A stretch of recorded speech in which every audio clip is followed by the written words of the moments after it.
이라고 하겠습니다. 다시 합시다. 네.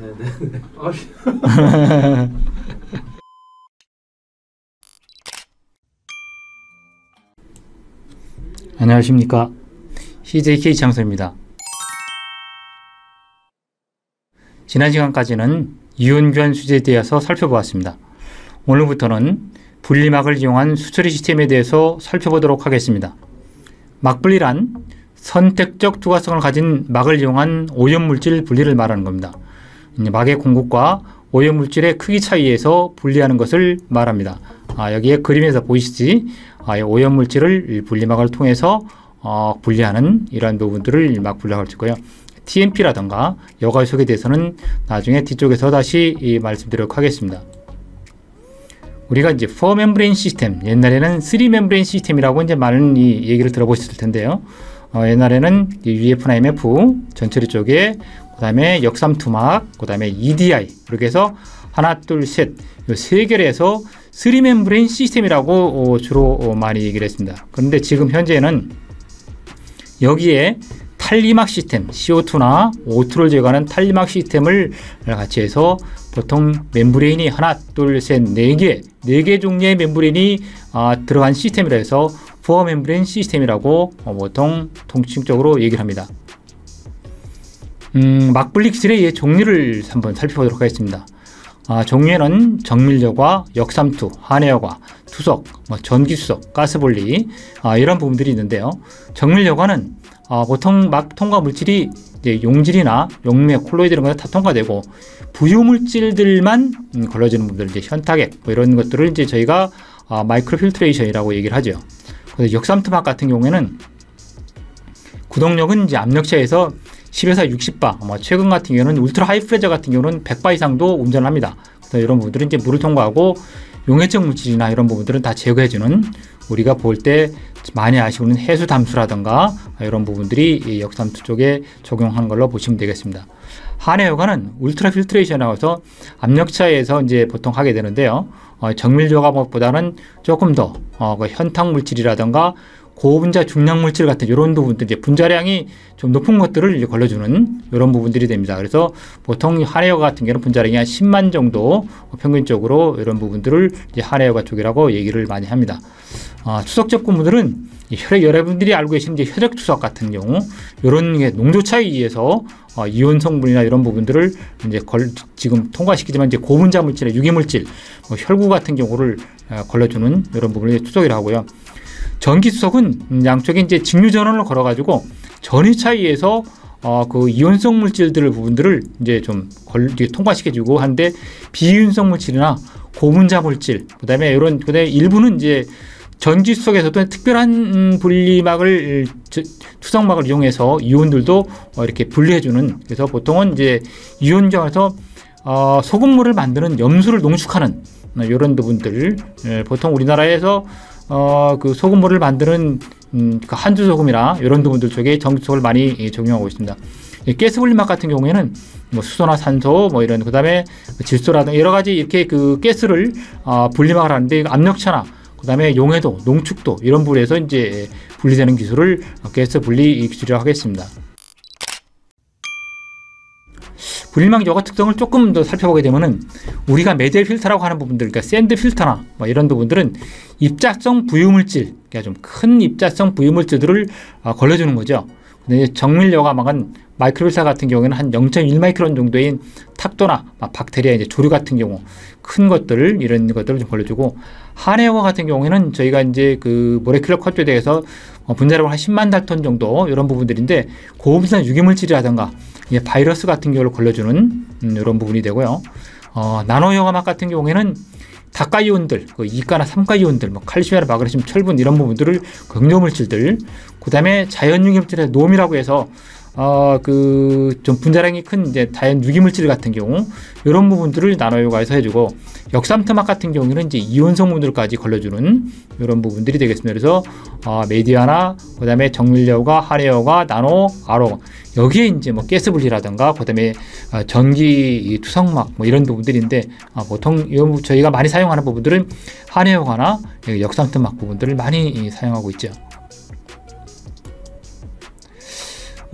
수처리용 분리막이 이제 분리 성능 부분들은 잠깐 좀 살펴보시게 되면은 분리 메커니즘이라과 이제 그 제거하는 그 부분들의 포화 사이즈라든가 압력 이런 부분들 보시게 되면은 마이크로 필트레이션 같은 경우는 우리가 체거름 현상이라 가지고 그 CO 이펙트라 해서 그 포화 사이즈에서 입자들을 이제 분리해주는 이제 그런 부분들을 보통 얘기하는 거죠. 그래서 여기는 마이크로 필트레이션 같은 경우는 이제 좀 큰 입자들, 10마이크론 이런 부터들이고, 운전학 같은 경우는 이제 상대적으로 낮고, 운전 속도도 조금 빠르죠. 회수율 같은 것도 좀 높습니다. 그래서 제거 물질 같은 경우는 이제 주로 탁도를 제거하는 그런 쪽이라고 보시면 되고요. 울트라 필트레이션 같은 경우, 한해여과 같은 경우는 시브하고, 그러니까 체거름하고 이제 흡착하고 이제 같이 약간 흡착성도 같이 띄고 있는 그런 부분이에요. 그래서 보통 UF 같은 경우에는 모레큘러 컷오프라고 해가지고서는 이제 보통 우리가 분핵 분자량이라고 해서 이제 달톤을 했는데 한 10만 달톤 정도를 평균적으로 하는 이제 그런 분이 UF라고 하고요.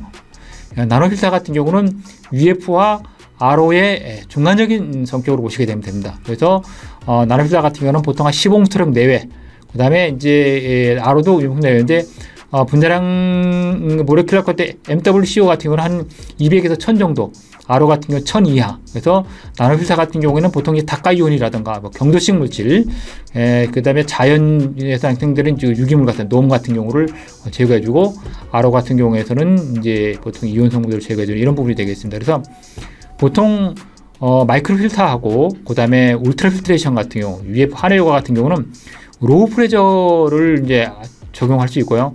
이거는 보통 현미경으로 보게 되면 이제 포러스 멤브레인 해가지고 그 안에 있는 멤브레인에 구멍들이 나 있는 것들을 관찰할 수가 있습니다. 그러나 나노 필터하고 RO 같은 경우에는 하이프레저 보통 압력이 운전압이 높고요. 이제 넌 포러스 멤브레인이라고 해서 시설 현미경을 봐가지고 잘 모르고 그 전자 현미경을 봐야만 이 공곡을 알 수 있는 이제 그런 것으로 두 개 크게 이렇게 나눌 수 있습니다. 막 구조는 여러분들이 전문적인 부분들은 아니니까 이제 잠깐 그냥 간단하게 보시게 되면은 시메트릭 멤브레인 해가지고 대칭막이 있고 시메트릭 비대칭막, 우리가 아로막 같은 합성막 이런 것들이 있는데, 보통 우리가 대칭막 같은 경우에는 MF 쪽 같은 경우에 우리가 그 핑거 타입이라든가 포러스 타입이라든가 스폰지 타입 같은 거 이런 부분들을 보통이라, 비대칭막 같은 경우는 이제 핑거 같으나 이런 스펀지 같은 경우에도 그 레이어가 더 덴스하고 뒤쪽에는 보다 큰 이런 부분들을 이제 비대칭막이라고 하고요. 합성막 같은 경우는 전형적으로 우리가 아로막 같은 경우에 위에 이제 그 덴스한 그 스킨 레이어가 있고, 이제 그 다음 번 같은 경우가 우리가 서포트층이 있고 뒤쪽에는 이제 그 직조된 서포트층 이런 부분들이 있는, 그러니까 합성막 같은 경우는 그 포러스한 서포트층 위에 덴스한 스킨 레이어를 형성하는 이러한 것들을 이제 보통 합성막으로 이제 특성을 볼 수가 있습니다. 막재료 쪽에 대해서 분리를 잠깐 해보게 되면은 이제 폴리머 계통, 우리가 말하는 지금 많이 사용하는 폴리머 계통, 세라믹, 그 다음에 유리, 글라스, 메탈, 그 다음에 이제 액막, 이런 부분들이 이제 주로 나눌 수 있습니다. 멤브레인 구조 부분들은 앞에서 했던 시메트릭과 어시메트릭 부분들이, 이러한 부분들이 이제 나눌 수 있습니다.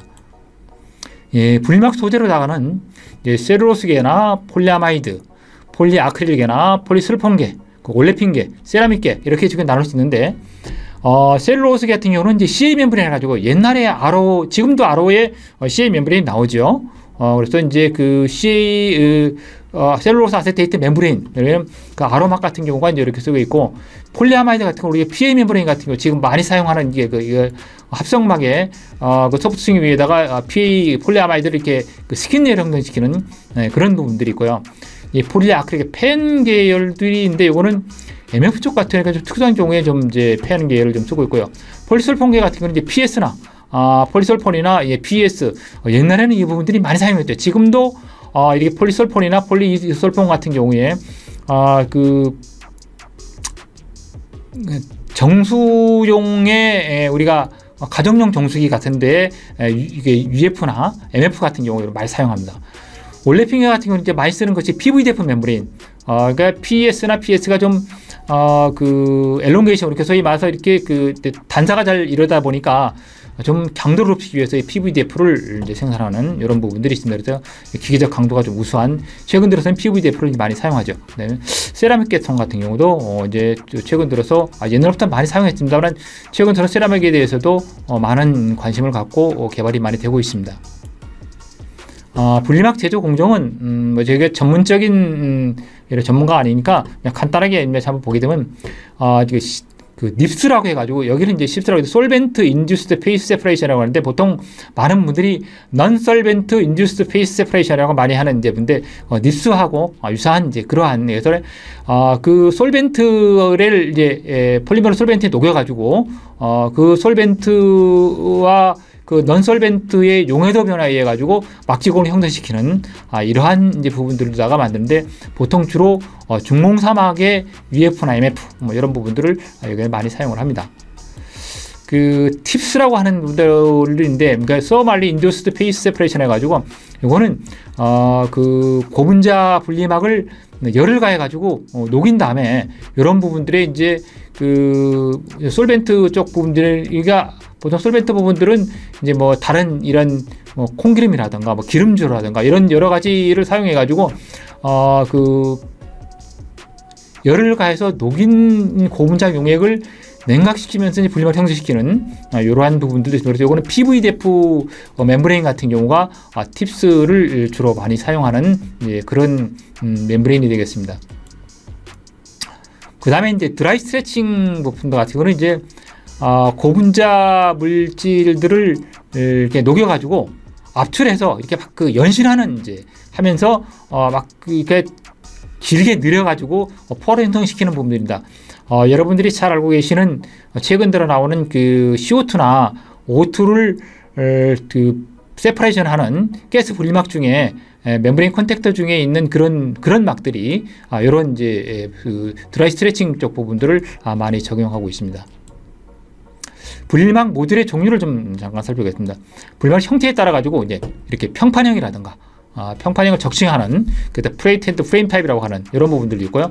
중공사막은 안쪽에 이제 구멍이 뚫려 있고, 그래서 보통 0. 외경이 한 2mm 미만이면서 내경이 한 0.8mm에서 뭐 외경이 한 1.2mm, 보통 이런 부분들, 중공사막 부분들, 많은 부분들이 이제 저희가 정수 처리장에 사용하는 UF나 MF 쪽 같은 경우에 중공사막을 많이 사용합니다. 관상형 같은 경우는 좀 튜블라 멤브레인 해가지고 그 직경이 10mm 이상 이렇게 좀 크고 12에서 20mm 되는 좀 큰 직경에 있는 것들을 이제 튜블라 타입이라고 보통 이라고. 낙원형과 스파이럴 바운드 타입 같은 경우는 여러분들이 잘 알고 계시는 이제 역삼투막에 이렇게 둘둘 마른 그런 부분들을 해서 아로막 같은 경우, 그러니까 뭐 다오나 도레이나 니토덴코에서 나오는 이런 부분들, 이런 막들을 이제 보통, 그래서 평판형, 중공사막, 관상형, 낙원형, 크게 멤브레인 이제 종류들은 그 모듈의 종류의 형태에 따라 가지고 이렇게도 구분을 합니다. 오늘은 여러분과 함께 이제 분리막 재질의 특성에 대해서 일반적인 데에서 관련 자료를 통해서 살펴보았습니다. 궁금증이나 문의사항이 있으면 언제나 연락 주시길 바랍니다.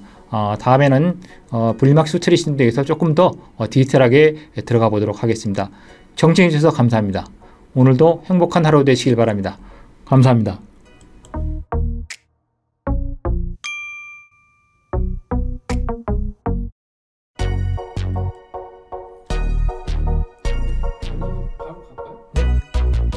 하나 더 하시죠.